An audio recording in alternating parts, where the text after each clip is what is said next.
Assalamualaikum warahmatullahi wabarakatuh.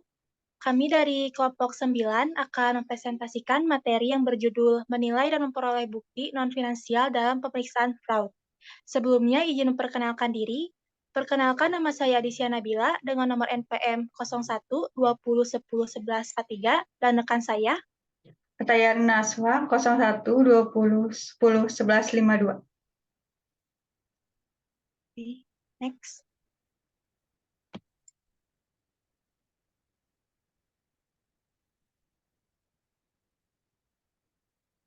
Next. Penyelidik kecurangan dan auditor harus memperhatikan kemungkinan dari bukti yang berharga atau berguna, yaitu bukti non-keuangan atau bukti non-finansial. Ada banyak sumber non-keuangan memiliki potensi untuk menjadi bukti dalam sebuah penyelidikan fraud. Salah satu poin di dalam area tersebut adalah orang, di mana orang dimaksud ini adalah wawancara, obrolan santai, analisis tulisan tangan, isyarat fisik akan penipuan dan rasa bersalah, dan juga aspek psikologis dari perilaku kecurangan. Next. Kemudian selanjutnya itu ada wawancara. Auditor mengajukan pertanyaan dalam perjalanan paling audit, apakah mereka internal atau eksternal. Namun, ada beberapa perbedaan besar dalam mengajukan pertanyaan dalam audit dan mengajukan pertanyaan dalam penyelidikan audit. Untuk mengajukan pertanyaan secara efektif dalam penyelidikan penipuan, seseorang tersebut harus menggunakan praktik terbaik untuk teknik wawancara dalam konteks tersebut. Menurut John Wells, pendiri Asosiasi Bersertifikat Penguji Penipuan atau ACFE, memberikan penjelasan bahwa petunjuk terbaik biasanya tidak datang dari buku-buku, tetapi dari orang-orang yang bekerja dengan mereka. Selanjutnya yaitu ada bahasa tubuh. Bahasa tubuh adalah yaitu gerakan seseorang biasanya menunjukkan emosi ketika ia sedang mengalami melalui adapter atau gejala. Umumnya, orang tidak menyadari bahwa dia sedang menunjukkan bahasa tubuh saat itu. Contoh dari bahasa tubuh ini adalah perilaku belum bisa memastikan gerakan, nada suara, kesepakatan berbicara, kaki menyeberang atau lengan, atau lainnya gerakan tubuh. Selanjutnya, yaitu ada beberapa isyarat bahwa tubuh yang berhubungan dengan kecemasan atau stres, dan dengan demikian bisa dikaitkan dengan adanya penipuan. Isyarat tersebut yaitu meliputi keraguan-raguan dalam berpidato, peningkatan vokal lapangan, kesalahan dalam berpidato, pelebaran pupil, tangan atau bahu mengangkat bahu, dan tidak biasa atau berlebihan tangan menyentuh atau wajah. Kemudian beberapa fakta menarik lainnya tentang bahasa tubuh adalah kaki lebih jauh dari otak dan lebih sulit untuk mengendalikan ekstremitas lain. Kaki akan menunjuk pada arah orang tersebut sadar ingin pergi, pergelangan kaki pada lutut terkait dengan keras kepala, dan memiringkan kepala adalah tanda keramahan. Oleh karena itu, bahasa tubuh yang penuh dengan keadaan yang menyebabkan itu dapat diandalkan sebagai alat untuk mendeteksi penipuan secara konsisten dan tidak dapat diterima di pengadilan.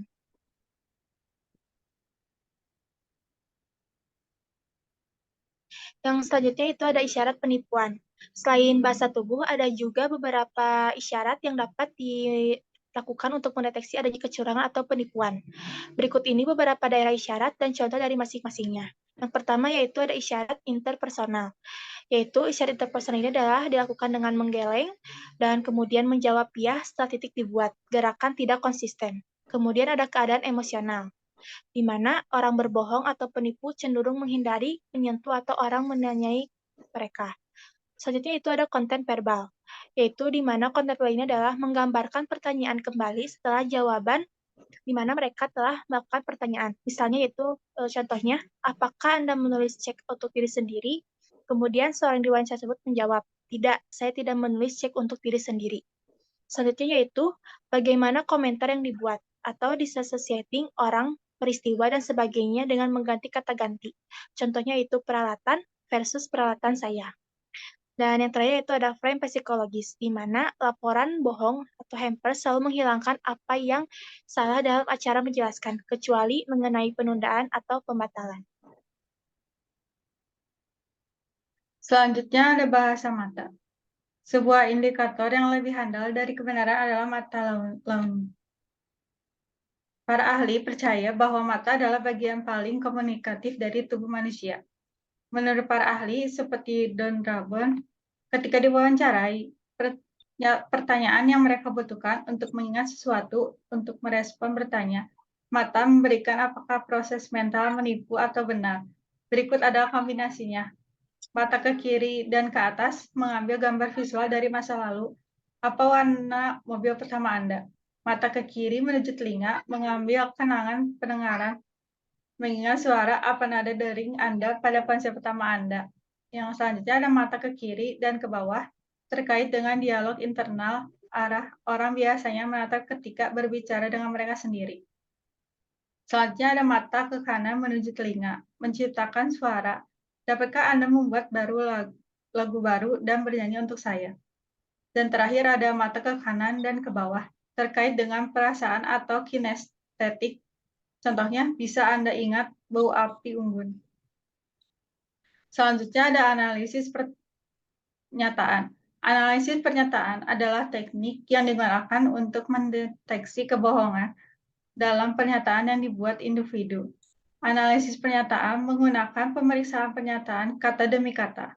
Hal ini menentukan kebenaran dengan analisis dari kata-kata daripada berfokus pada apakah fakta yang dinyatakan adalah benar. Pada dasarnya, analisis pernyataan mencari isyarat bahwa orang tersebut mencoba menjauhkan diri dari masalah atau fakta. Pernyataan yang diungkapkan oleh manusia biasanya hasil dari sebuah pemikiran yang diperiksa dan didengar kata per katanya. Teknik ini juga berusaha agar si pelaku dapat mengungkapkan fakta yang sebenarnya dan selengkapnya tanpa sadar sedang diucapkan oleh mereka. Motifnya yaitu mengungkapkan red flag atau keserasian antara kejadian saat itu dengan pernyataannya yang dilakukan oleh pelaku. Teknik ini bekerja pada pernyataan tertulis ataupun lisan berupa rekaman audio. Berikut ada beberapa analisis pernyataan. Yang pertama ada pernyataan tertulis dan lisan. Penggunaan kata pengganti antara saya dan mereka. Selanjutnya penggunaan kata nomina atau nama orang dengan kata mereka. Yang ketiga ada penggunaan kata kerja, bentuk lampau dengan perubahan bentuk kata.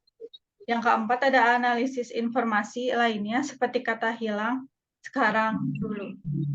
Selanjutnya ada analisis kejadian atau kronologi kejadian ataupun melakukan kejadian tersebut dengan siapa. Dan terakhir ada analisis dari tulisan tangannya. Selanjutnya ada pernyataan dalam bentuk video. Yang pertama ada penyimpangan dalam bahasa tubuh. Yang kedua ada analisis bahasa tubuh. Selanjutnya ada scan. Scientific content analysis adalah teknik yang mirip dengan analisis pernyataan. Seperti analisis laporan, scan tidak mencoba untuk mencari kebenaran dari fakta-fakta, melainkan refleksi dari penipuan dengan cara pernyataan yang dibuat. Scan adalah lintas budaya yang meningkatkan penerapannya. Orang penipu cenderung berbohong secara tidak langsung dan tidak berbohong terang-terangan. Scan, seperti analisis laporan, mencari penggeseran dalam penggunaan kata ganti. Ini juga terlihat kesenjangan dalam cerita yang menggambarkan penipuan. Dengan frase yang saya tidak ingat merupakan upaya untuk menyembunyikan sesuatu. Perubahan tegang juga menunjukkan respon emosional yang kuat dengan konteks.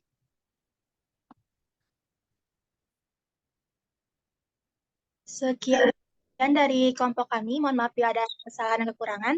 Wassalamualaikum warahmatullahi wabarakatuh.